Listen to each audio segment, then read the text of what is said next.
MMA scraps is why most shows tap out then cry. We the ones like them now at the end of the bout with our hands to the... And we're back here at MMA Scraps Radio, and I'm here with the man who's going to co-main event UFC 119 just next weekend. He is Ryan Bader, coming off a great victory in Australia over Keith Jardine. Ryan, welcome back to the show. How you doing, brother? Good. How you doing? Thanks for having me on. And it's great to talk to you again. I remember the last time we spoke, we were talking about the difficult task of beating Keith Jardine, who is, one of those unpredictable fighters. Now you have the monumental task of fighting a very storied name in MMA, Little Nog. I mean, how the step up from that must have been amazing when you got that call. Tell us about that. Yeah, it's a great opportunity.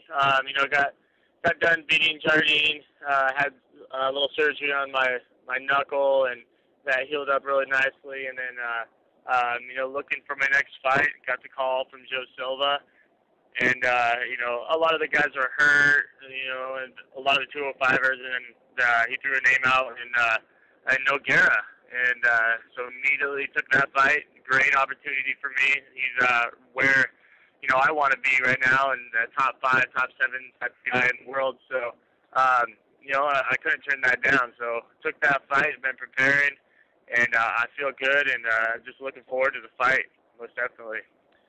Now, if we look at Nogueira's last fight against Brills, it really looked like there was a deficiency in his wrestling ability. It looked also like perhaps he maybe didn't win that fight. Looking back on that last fight of his, do you think he actually won that fight, or do you think that the judges may have been wrong? I thought the judges were wrong. I actually was there at that fight, and I left to go to the bathroom right after, the final bell or whatever rang. And because I thought Brills won, I was like, wow, once the bathroom came back, people were booing. Asked what happened. They told me Nogueira won. I was pretty, I really thought that Brills had that. But, I'm expecting the best Nogueira to come out in this fight that's ever fought. So that's how I'm preparing and training, and that's how I'm going to look at it. I did see some things in that fight, definitely with his wrestling, and more importantly, his Brills' ability to put Nogueira in scramble situations that definitely benefit the wrestler, and put him in places that he's never really been. So he looked great. Give some credit to Brills. He did a great job, great game planning. Even on his feet, he looked fine. Fought Nogueira a couple times. Maybe Nogueira just had a bad performance, but I can take a little bit away from that fight and use it in my fight. Does the result of that fight kind of get you worried about letting fights go to the cards? I mean, normally you don't allow that to happen, but at some point I think it's probably going to happen where you'll fight somebody where finishing them just isn't something that happens. I mean, after watching some of the calls recently in MMA, do you kind of get nervous allowing something to go to the judges? Yeah, you never know, and then in your mind, you're kind of looking at your work, because if you're thinking like, I took that round, I landed more punches. Maybe that's not how somebody else saw it, and because you're kind of biased, So you're always worried when it goes to a decision, especially if it's close, And we've all seen some fights where we're like, what the hell's going on here, So you want to go out there and finish it every time, but fighting these type of caliber.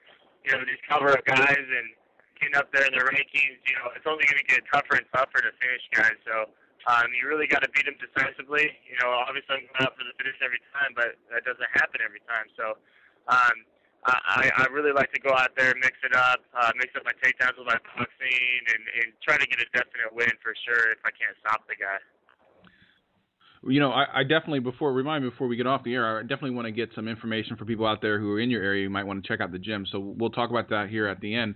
But this is a step away from you, as you and a couple of your teammates, stepped away from Arizona Combat Sports. Can you talk a little bit about that? Was it, you see this every once in a while. It's happened with Militich Fighting Systems and a couple of other, gyms out there. Was it a kind of thing where it was, you felt like you had hit your peak, or was it something personal, or, what was the reasoning behind that move? No, they're good guys. They got us to where we are. It just felt like, they were great guys and knew a lot about MMA and knew knew about everything. They knew about jiu-jitsu, boxing, kickboxing, all that. But I just really wanted to break it down, and I felt like kind of hit a plateau a little bit, and I just wanted to, get into, went out and got a real boxing coach, and got a Muay Thai coach that's fought Muay Thai and is a champion here in the States, and then went out and got a couple black belts in jiu-jitsu that are also fighters too that you can spar with that are around my weight. And so we're building a really good coaching staff, and I've been working with them for this fight, and I really feel like I've grown as a fighter in the last 3 months, and I've grown in the last year and a half. I really just feel like I've learned a lot from switching that up and going with different people, and feel a lot more comfortable with my stand-up. So definitely look to be a new and improved fighter when I come out there against Little Nog.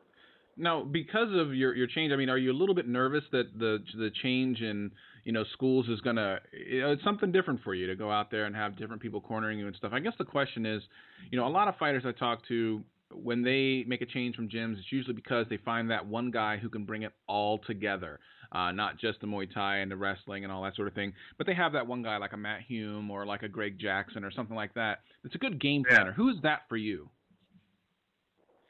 That'd be my Muay Thai coach, and also he's been in there. He's fought. He's probably like the head quarter man, and he's just been there, and he knows a lot about MMA. He's cornered a lot of the guys, and as Danny Brandt, and just feel comfortable with him. And then we have our guys that we've been around forever with Aaron Simpson, Stevie Dalloway, and all those kind of guys. I like breaking it up. We're all a team, and we're all there every day anyway. It's not like I go to different gyms and go with different guys. They're all in one gym, and if it's a boxing day, or I can go with multiple guys at the same the same training session. I feel comfortable with a lot of the guys there. I really feel comfortable with the guys that have fought before and know what's going on, and know what's going on in your head when you're out there sitting on the stool in between rounds, and know what to look for. So I definitely feel comfortable in our coaching staff. We're going to play a real quick word association game. I'm just going to say a couple names. I want you to tell me the first thing that pops in your mind. Don't think about it all. Just whatever pops into your mind. Let's start off with C.B. Dalloway. Well-rounded. Jamie Varner.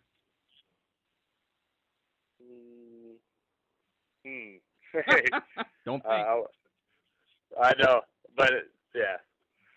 No, complicated. Okay. Full of anger and rage.